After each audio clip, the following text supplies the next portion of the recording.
Union Sports Minister Mansukh Mandaviya reviews Meghalaya's readiness for National Games 2027.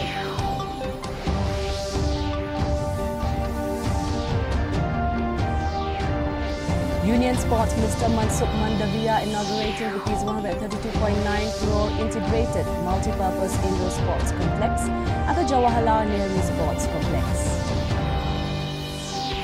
Chief of Defence Staff General Anil Chauhan retires after over 4 decades of military service.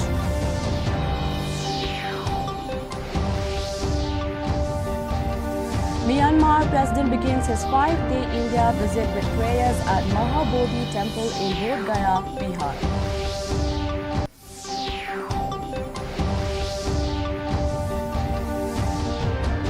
And Target Olympic podium skiing athlete Pooja Singh clinched gold in women's high jump at 22nd Asian Under-20 Athletics Championship.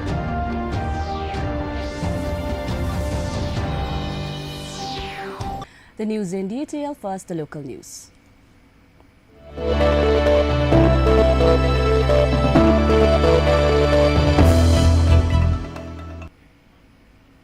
Union Sports Minister Mansukh Mandaviya expressed satisfaction with Meghalaya's preparations for hosting the 39 National Games in 2027 after a review meeting with representatives of all 8 northeastern states. Mandaviya announced that the Games will be co-hosted across the Northeast, with Meghalaya hosting the majority of disciplines. He said the event will set a new model for the National Games and showcase the region's culture, hospitality and tourism. Infrastructure development is progressing well and is expected to be completed by December, with the Games tentatively scheduled for March 10 to 30th, 2027, according to Meghalaya Sports Minister Wailat Miki Shulla. The opening ceremony is proposed at the under-construction Mau Khanu Football Stadium, subject to completion. 2027 की national games Meghalaya host है और मेघालय सहित 7 state यानी कि Ashtalakshmi state में होने वाली है। उसकी प्रिपरेशन, उसकी तैयारी का आज रिव्यू करा गया। सभी स्टेट से रिप्रेजेंटेटिव्स उपस्थित थे। सभी स्टेट मिनिमम 1 स्पोर्ट्स होस्ट कर रहे हैं और बाकी 25 स्पोर्ट्स मेघालय होस्ट कर रहे हैं। नेशनल गेम्स नॉर्थ ईस्ट और खास करके मेघालय में आयोजित होने से नॉर्थ ईस्ट के लिए एक अच्छी अपॉर्चुनिटी है नेशन वाइड अपना कल्चर को दिखाने की, अपनी हॉस्पिटैलिटी को दिखाने की और टूरिज्म पर्पस ऑफ व्यू से भी उसका बहुत फायदा होता है। Meghalaya's preparations for the 39th National Games 2027 received a major boost, with Union Sports Minister Mansukh Mandaviya inaugurating the Rs 132.9 crore integrated multi-purpose indoor sports complex at the Jawaharlal Nehru Sports Complex. The world-class facility includes a 700-seat indoor stadium, training areas, shooting range, squash courts, table tennis facilities, fitness center, banquet hall, convention spaces, rooftop gardens and jogging tracks. It is designed to host multiple disciplines such as basketball, badminton and volleyball. Mandaviya announced a Rs 150 crore high-altitude sports center for Meghalaya and highlighted upcoming projects including a Rs 700 crore international standard football stadium. Chief Minister Conrad K. Sangma called the complex a major investment in youth and sports development. तो stock exchange सामने से भारत सरकार को कहा कि आप बताएं हम 150 करोड़ रुपया खर्च करना चाहते हैं। मैंने अपॉर्चुनिटी को एनकेज करा, उसके साथ सफल मीटिंग हुई और आने वाले दिनों में हम मेघालय में हाई एल्टीट्यूड सेंटर की स्थापना करके यहाँ और देश के लोग हाई एल्टीट्यूड ट्रेनिंग का सेंटर आज दोपहर के बाद देश का एशिया का सबसे बड़ा फुटबॉल स्टेडियम बन गया। एक मेघालय स्टेट 700 करोड़ रुपया का खर्च करके इंटरनेशनल स्टैंडर्ड का, दुनिया का वर्ल्ड स्टैंडर्ड का, ओलंपिक स्टैंडर्ड का, लेकिन बिग साइज का वॉलीबॉल स्टेडियम बनाते हो, फुटबॉल स्टेडियम बनाते हो। दोस्तों, छोटी बात नहीं है। Union Sports Minister Mansukh Mandavia and Meghalaya Sports Minister Wailat Mikishala joined My Bharat volunteers for the Rhododendron Trek in Meghalaya this morning. The trek brought together youth volunteers and officials in a celebration of fitness, nature and youth engagement. The leaders interacted with participants during the trek, encouraging outdoor activities and active lifestyles among young people. The event also highlighted Meghalaya's scenic natural beauty and promoted eco-tourism in the state.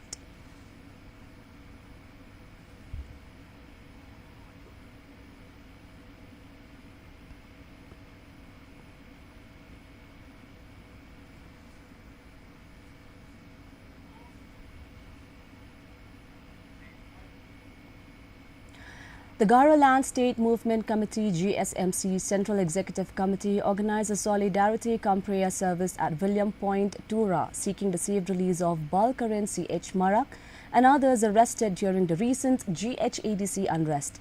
Senior citizens and leaders of local NGOs joined the gathering, offering prayers for the detainees' well-being and urging peace and restraint amid ongoing tensions. Speakers expressed concern over the arrest, appealed for due process and emphasized the need for harmony and stability in the region.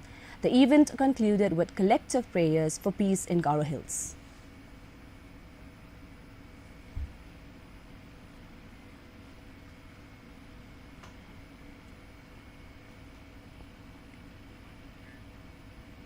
UDP President and Cabinet Minister Met Batlingdor said Chief Minister Conrad K. Sangma has initiated talks with his Assam counterpart to resolve issues linked to the interstate boundary dispute in Lapangap. He stressed that safeguarding border residents is the government's responsibility, assuring measures to prevent harassment amid ongoing protests backed by the Khasi Students' Union and other groups. Lingdor also explained that frequent power shutdowns across Meghalaya are due to infrastructure upgrades under schemes like the Revamp Distribution Sector Scheme RDSS. He noted that temporary outages are unavoidable as the state works to expand household connections and modernize the electricity network. I was informed that today the Honorable Chief Minister has taken the steps to initiate discussion with the Chief Minister of Assam. That is what I was informed. I'm sure that that is happening. But with regards to the ongoing issues there, that is a problem that the people are facing. So the role of the government is to see that whatever the issues that they have, that has to be sorted out because it is a border issue. And as we have seen that the government as a whole have been taking a lot of initiatives with regards to solving the issues of the people in the border. UDP President and Cabinet Minister Met Batlingdor described Meghalaya's weak showing in the National Performance Grading Index PGI as a serious concern, pointing to long-standing structural challenges in the education sector. Lingdor noted that disparities in school systems and low teacher salaries have hampered outcomes over the years. While acknowledging that improvements may take time, he expressed confidence that ongoing government reforms will gradually deliver better results in the future. It is very, very difficult to say right now, but as you are aware that a few years back, even till last month or so, you have seen that some teachers who are getting their salary at 10,000 rupees. Others type of teachers were getting at 20,000. Others are getting at 30,000, 40,000. As they are,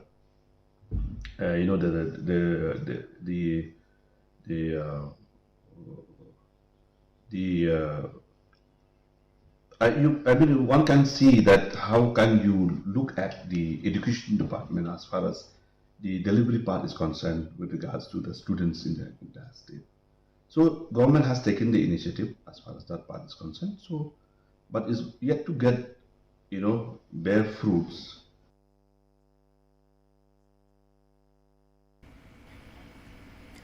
A new computer center at Don Bosco College Bindihati was inaugurated by Kirman Shilla, MLA of Kleriat constituency, in the presence of Manish Kumar, Deputy Commissioner of East Jhanta Hills District. The center was blessed by Reverend Father Genesius Wanyang, SDB. The facility, funded with Rs 15 lakh from the District Mineral Foundation Scheme and CMSDF 2025-2026, houses 42 computers. Shilla highlighted the importance of technology in education, urging students to use computers responsibly and focus on skill development. He also shared personal experiences to caution youth against drugs. So now we're having this computer. Make use of it, utilize it the best you can. Try to search through the internet that what is necessary and what is required for you so that you can achieve your goals. Because now is a life or a generation where we have seen a lot of competition. You have to compete for everything to achieve your goals. The Bureau of Indian Standards BIS Guwahati branch office, in collaboration with the District Commerce and Industry Centre DCIC Southwest Khasi Hills District, organized an awareness program titled MSME for BIS certification at the Maukarwat Community Hall. The event aimed to educate MSMEs, small-scale industries and entrepreneurs on the importance of standardization, BIS certification, ISI mark and conformity assessment schemes to ensure quality, safety and consumer protection. The initiative witnessed active participation from local entrepreneurs and stakeholders, underlining the growing importance of adopting quality standards to enhance product reliability and market competitiveness.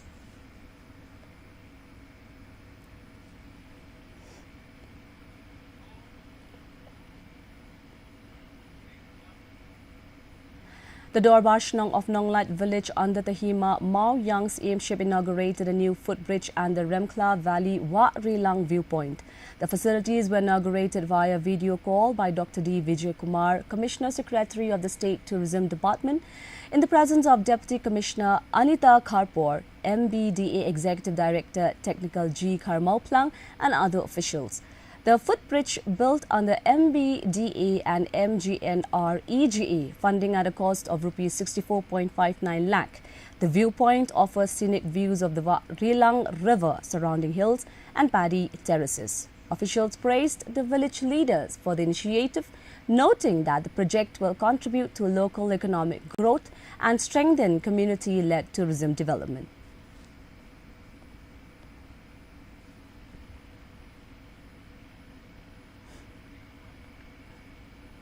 Let's move on to the regional stories.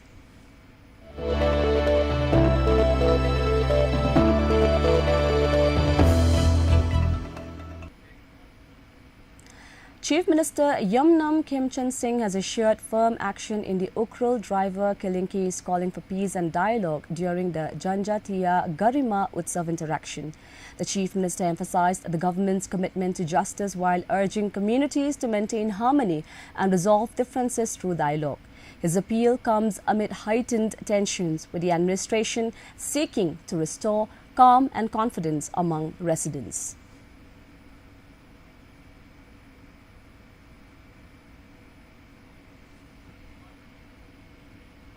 Moving on to the national stories.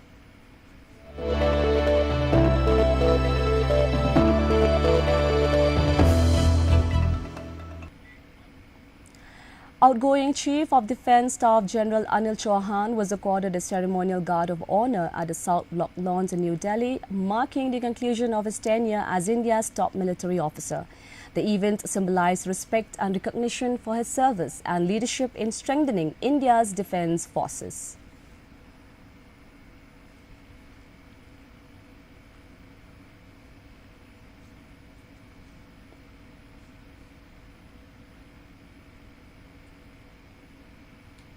Great honor for me to superannuate with the Tri-Services Guard of Honor. I thank the three services and headquarter IDS for it. With the conclusion of the Guard of Honor, I bid farewell to my colleagues in uniform, comrades in arms forever. I just laid the wreath at the War Memorial for the last time in uniform as a humble tribute to those who laid down their lives in the line of duty. Army Chief General Upendra Dwivedi said Operation Sindoor is still continuing with a temporary cessation of hostilities.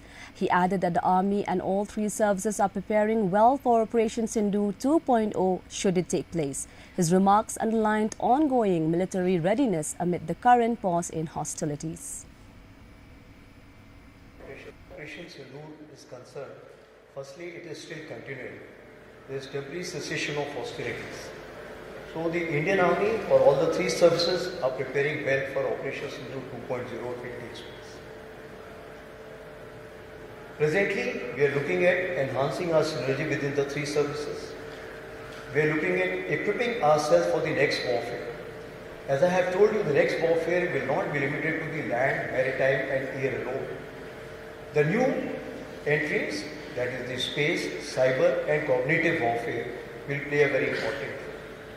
What we have seen over a period of time, that it's 24/7, the battlefield is so transparent that every movement is known to the other side. Therefore, we have to be very cautious in terms of our deployment, in terms of our employment and the protection which is required to protect our troops as well as the civilians in the border. Now let's have a look at international stories.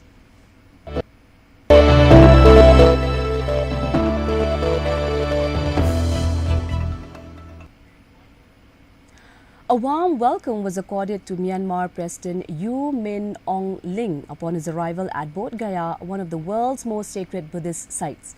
He was received by Bihar Governor Lieutenant General Syed Atta Hasnain, retired. The visit highlights the deep spiritual and historical ties between India and Myanmar, reinforcing civilizational and people-to-people connections between the two neighboring nations.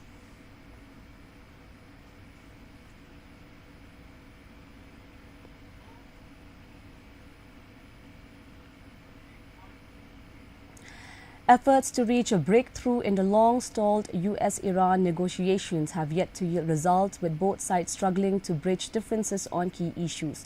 Despite ongoing diplomatic engagements, the deal remains elusive, prolonging uncertainty over regional stability and future cooperation.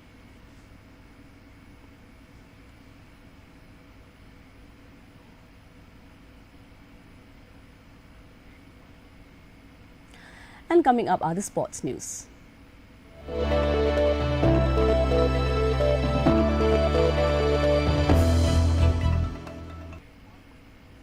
Target Olympic podium scheme TOPS athlete Pooja Singh clinched gold in the women's high jump at the 22nd Asian Under-20 Athletics Championship, clearing an impressive 1.93 meters to set a new national record. Her spectacular performance marks a proud milestone for Indian athletes, showcasing the rising talent and potential of the nation's youth on the international stage.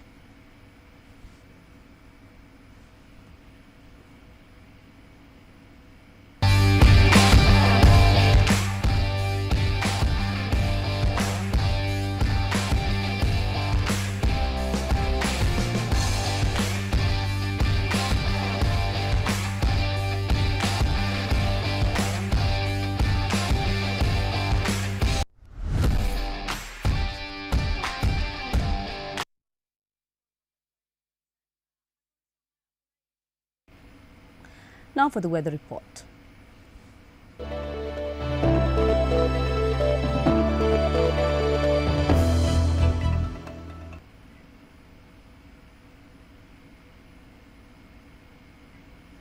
First, let us take a look at the weather report in Tura. Minimum temperature 23 degrees Celsius and maximum temperature 30 degrees Celsius. The relative humidity is 63%, rainfall 1 millimeter. Moving on to Shillong, minimum temperature 17 degrees Celsius and maximum temperature 23 degrees Celsius. The relative humidity is 72%, rainfall 3 millimeter. Meanwhile, in Jawai, minimum temperature 17 degrees Celsius and maximum temperature 27 degrees Celsius. The relative humidity is 62%, rainfall 1 millimeter. And the forecast in Tura, Shillong and Jawai says moderate rain with thunderstorm likely at many places.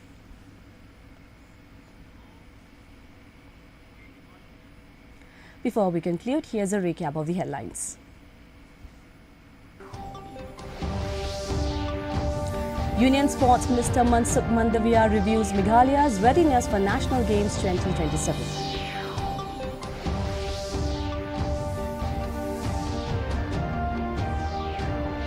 Union Sports Minister Mansukh Mandavia inaugurating Rs 132.9 crore integrated multi-purpose indoor sports complex at the Jawaharlal Nehru Sports Complex. Chief of Defence Staff General Anil Chauhan retires after over 4 decades of military service.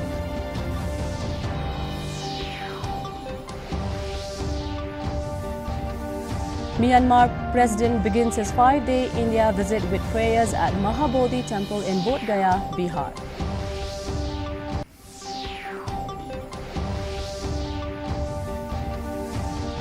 And target Olympic podium scheme athlete Pooja Singh clinched gold in women's high jump at 22nd Asian Under-20 Athletics Championship.